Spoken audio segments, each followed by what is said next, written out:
এজন্য বিশ্বনবী বললেন, খবরদার এদিনের নামাজ মিস করো না। মান তারাকা সালাসা জুমাইন তাহাউনান, গাফলতি করে টানা 3টা জুমা যে ব্যক্তি মিস করলো, তাবা আল্লাহু ফি কলবিহি, রব্বুল আলামিন ওই লোকটার অন্তরের মধ্যে মোহর মেরে দেয়। ওয়া কুতিবা ফি জুমরাতিল মুনাফিকিন, মুনাফিকদের খাতায় তার নাম তুলে দেয়।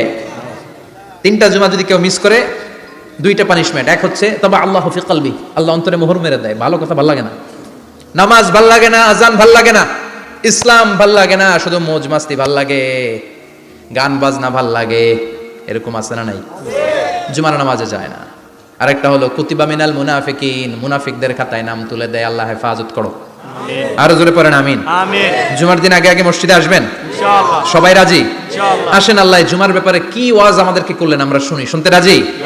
আল্লাহ বললেন, ইয়া আইয়ুহাল্লাযীনা আমানু ইযা নুদিয়া লিস-সালাতি মিন ইয়াউমিল জুমআতি ফাসআউ ইলা যিকরিল্লাহি ওয়া যারুল বাই', যালিকুম খায়রুল লাকুম ইন কুনতুম তা'লামুন। পড়েন না আল্লাহু আকবার।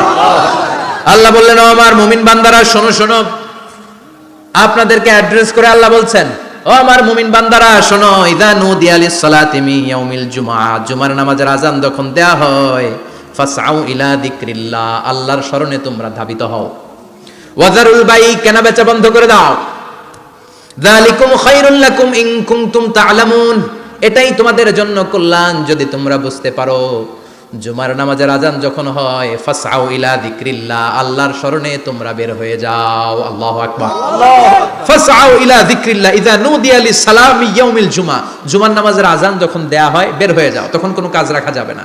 এই আযান দ্বারা উদ্দেশ্য হচ্ছে খতিব সাহেব খুতবা দেওয়ার জন্য মিম্বারে বসলে যে আযানটা দেয়া হয়, এই আযান। কথা বুঝতে পেরেছেন?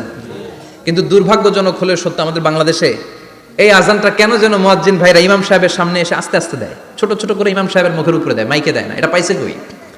এটা যে কোত্থেকে ঢুকছে এক আল্লাহই ভালো জানে। আজান মানে অ্যানাউন্সমেন্ট। আজান মানে কি? কথা বলেন। অ্যানাউন্সমেন্ট কি জোরে হবে না আস্তে? তো সব আজান মাইকে এত সাউন্ড করে, এই আজানটা ইমাম সাহেবের মুখের সামনে এসে ছোট ছোট করে কেন দেয়? এটার কোনো দলিল আছে বলে আমার জানা নাই। এই আজানটা মাইকে হতে হবে। আমি পৃথিবীর যত দেশ ঘুরেছি, অনেক বড় বড় মসজিদে আমি জুমার সালাত করেছি, সব জায়গায় মক্কাতুল মুকাররমা সহ মসজিদে নববী সহ সব জায়গায় খতিব সাহেব জুমার মিম্বারে বসার পরে যে আজানটা দেয়া হয়, এটা অন্যান্য আজানের মতো মাইকে দেয়া হয়। আল্লাহ বললেন, ইযা নুদিয়া লিস-সালামি ইয়াউমিল জুমআ, জুমার দিনে আজান যখন দেয়া হয়, এই আজান দ্বারা উদ্দেশ্য হচ্ছে খতিব বসলে যে আজান 12:30 12:15 দিকে যে আজান, এই আজান উদ্দেশ্য নয়। বিশ্বনবীর সময়ে এই 12:30 12:15 দিকে যে আজান ছিল, এটা ছিল না। বিশ্বনবীর সময় ছিল না, আবু বকরের সময় ছিল না, সাইয়েদনা ওমর ফারুকের সময় ছিল না। এটা চালু হয়েছে সাইয়েদনা উসমান যুন্নুরাইনের সময়। তখন মদিনাতে মানুষের সংখ্যা অনেক বেড়ে গিয়েছে, লোকজন আর জায়গা হয় না, মুসল্লিদের ঠাসাঠাসি। উনি ঘোষণা দিলেন, সুকে জাওরা, জাওরা নামক বিশাল একটা বাজার আছে, ঘোষণা দিলেন এখন থেকে ওই জায়গায় জুমার নামাজ হবে। মানুষ যেন আগ থেকে প্রস্তুতি নিয়ে আসতে পারে, এজন্য জাওরা নামক বাজারে উনি আর একটা আজান দেওয়ার প্রচলন করলেন। সুবহানাল্লাহ। সেখান থেকে আজ অবধি আমরা এই অতিরিক্ত আজানটা দিয়ে থাকি। এটা নবীর সুন্নাত না, এটা সাহাবীর সুন্নাত। বিশ্বনবীর সুন্নাহ মেনে নেওয়া যেমনি আবশ্যক, 4 খলিফার থেকে পাওয়া সুন্নাতগুলো মেনে নেওয়া আবশ্যক। বিশ্বনবী বলেন, আলাইকুম বিসুন্নতি ওয়া সুন্নাতিল খুলাফায়ে আর-রাশিদিন আল মাহদিয়িন, আমার সুন্নাত ধরবা, হেদায়েত প্রাপ্ত 4 খলিফার সুন্নাত ধরবা। কেমনে ধরবা? ইক্ষু চিনেন? ইক্ষু না গ্যান্ডারি নাকি আখ না কুশাই? হ্যাঁ, আখ। কাঁচা আখ খায় কি করে? এই সামনের দাঁত দিয়ে ভাঙে না? সামনের দাঁত দিয়ে বলে ভাঙে,